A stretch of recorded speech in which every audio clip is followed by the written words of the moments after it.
Kwa makiria ma mathaa matatu, maabitha a borithi manyitanĩire na maabitha a kanjo mauma na ihinda iritu makiruturura ahuri biashara kuma nyumba-ini ya ngoroba ithatu iria ikuonanitie dalili ya kumomoka na ihinda ritari coho nyumba ino ya momoka.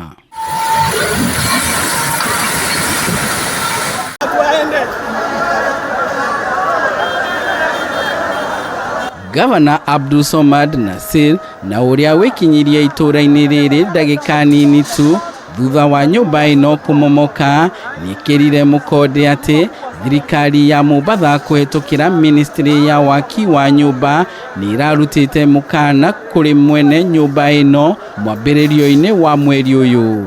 Leo before this incident natoa shukrani kwa county officials, CC, the area MCA, walikuja na wakawatoa kwa nguvu wale watu. Ilibidi wawe forcefully removed. Na baada kwa forcefully removed ndio hii nyumba ikaja ikaanguka.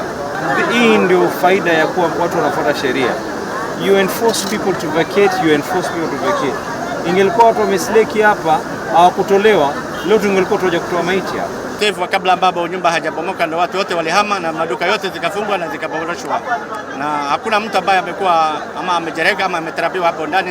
Hiyo ni uwezo wa Mwenyezi Mungu, alhamdulillah.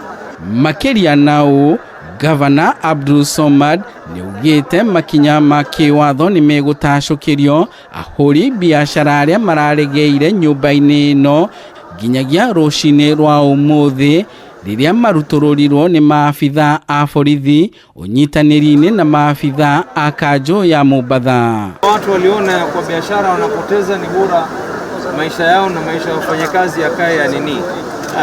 Surely you did the right thing. Come what may, watu wametolewa, sasa tume save maisha ya watu. Ingelikuwa tumekaa hapa tukazembea watu ingekuwa tutoa maiti. Maduka 30 hapo chini ambapo watu walikuwa wanafanyia biashara, na nyumba vile ambapo waacha hii ambapo ya kwanza ni ile ambayo ilikuwa under construction. Hii ya pili ndio ilikuwa imebomoka na imedhuru ile nyumba yake. Kulikuwa na nyingine ambapo sasa ni nyumba tatu pamoja hapo ambapo mnaona. Kurumirira mutino uyu riu Gavana Abdulswamad niaugite thirikari yake ni gutafania firigisheni ya guthurima nyumba ciothe kaunti-ini ya Mombasa na makiria miako iria irathii nambere. There has been going on. Kuna ile nyingine tuliweza kusave in Likoni, demolition order ikaweza kutolewa. This one, the next stage was to actually issue a demolition order. A demolition order can only be done through a court process. Actually, as we are speaking right now, paperwork will in place to issue a demolition order ya hii. Kana kitabu kwamba hii nyumba itaadhiri hii nyumba nyingine, lakini bado hawakutia manane mpaka sasa ndio ikakuwa ikaadhiri.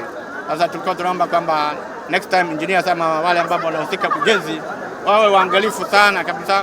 Handũ-inĩ ha Kameme TV kuma gĩcũa-inĩ kaunti ya Mombasa, ritwa rĩakwa nĩ Ndegwa wa Gathungu.